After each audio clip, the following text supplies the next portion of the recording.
Hello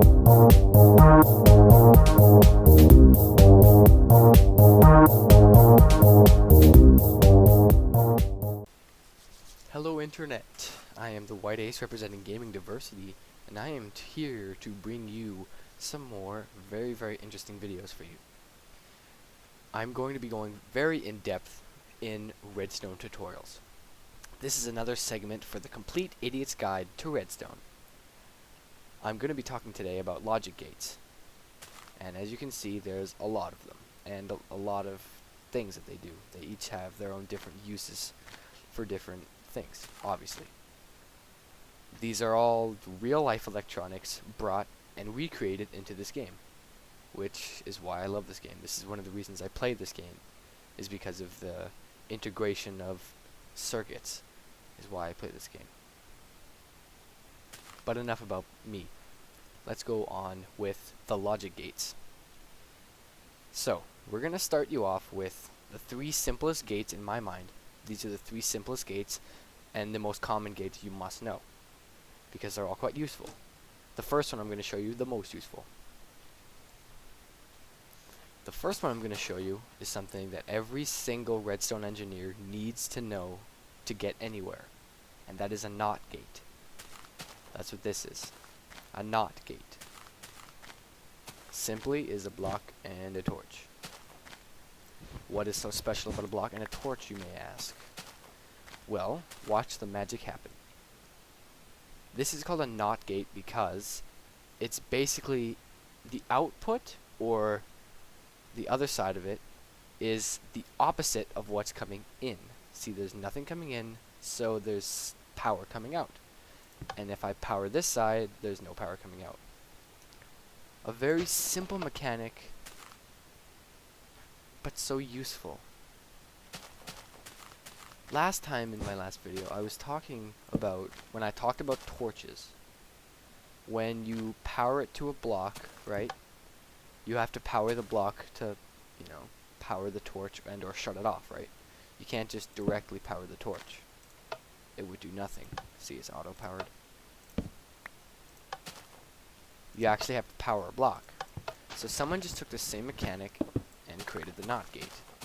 Because how this works simply is that this torch is on, so it powers this. Just like any torch would. It powers wires. That's its job.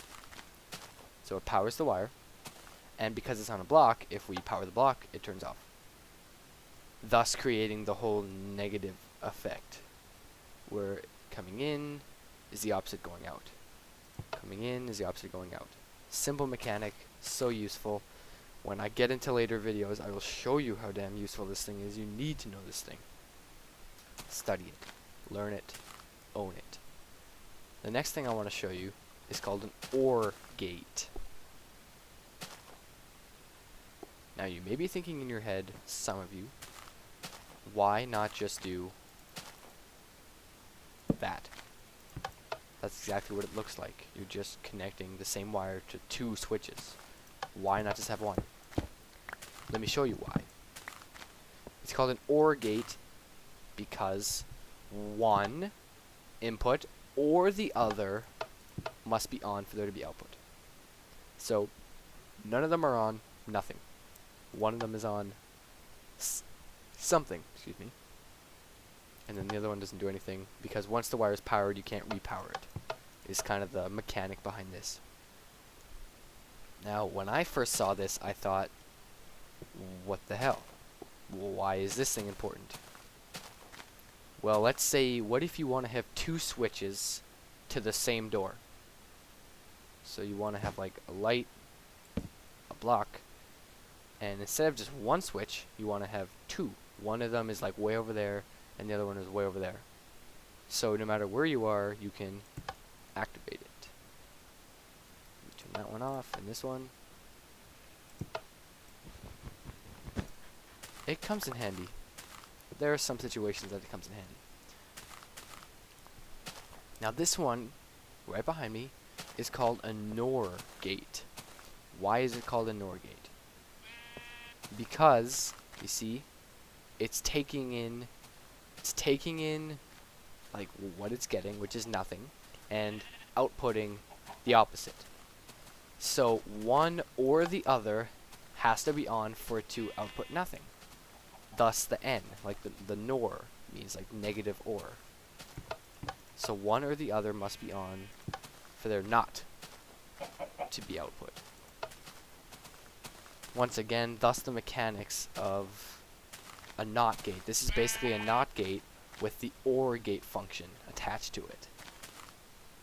God damn animals. So this is the NOT gate with the OR gate function.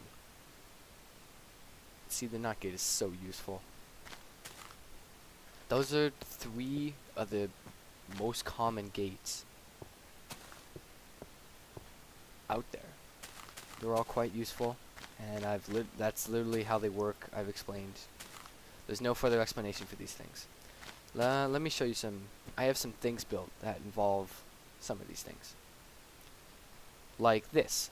Over here, this is a memory cell, which involves NOT gates. NOT gates, NOT gate, NOT gate.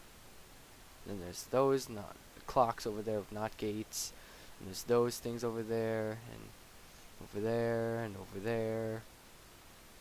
And actually all the way over here too. NOT gates are everywhere in my circuits.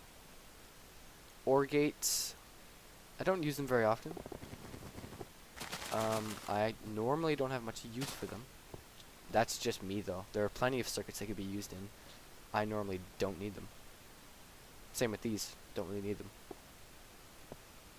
But the door example is the best one I can give you, where you want to have 2 switches to the same door, and you hide it underground and stuff like that. Oh yeah, quick tip. I didn't mention this in my basics video, but here's a little, here's a quick little tip for you. I like this a lot. If you have a redstone wire running underground, and you cover it up underground, a switch can power wires below it. Any switch can do that. Any switch can power the wire. I'm not sure if a button can. Probably not. Because all it does is power the block, yeah. But, with the exception of buttons, it can power underneath. This is a cool tip I like to show people, because normally you'd have to do this, right? You have to do that and like bring it up, and then the wire wouldn't be hidden if you were hiding a circuit underground. Or you could do that with the block, and it does the same thing. Look at this, I just made an OR gate. I just made an OR gate. See? Logic in the works. Well, that was my quick tip for you. That was NOT gates, OR gates, and NOR gates. Stick around for more. I'll be bringing you with AND gates, XOR gates, NAND gates, XNOR gates, T flip-flops, D flip-flops, RS NOR latches, clocks, and all types of crazy different contraptions. So stick around for gaming diversity. I am the White Ace here, and I am signing out. See you next time.